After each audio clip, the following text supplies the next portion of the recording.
它叫离合拉杆。当你的洗衣机启动工作时噪音大，总是能听到哒哒哒的响声，就是它的问题。其实不用更换就能维修，你一看就会。电拔掉，洗衣机放倒，把底部提起来，用东西给它垫高。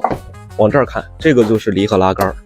看这个红色螺丝位置，空隙很大，没有顶住拉杆，对不对？噪音大就是因为甩杆工作时拉杆没有完全拉起来，打到了齿轮。一只手抠着它，一只手把这颗螺丝往上拧动2到3圈，让它能够顶住拉杆，没有空隙。再把下面固定螺帽拧紧就搞定了。我是老谢，你无修轩的朋友。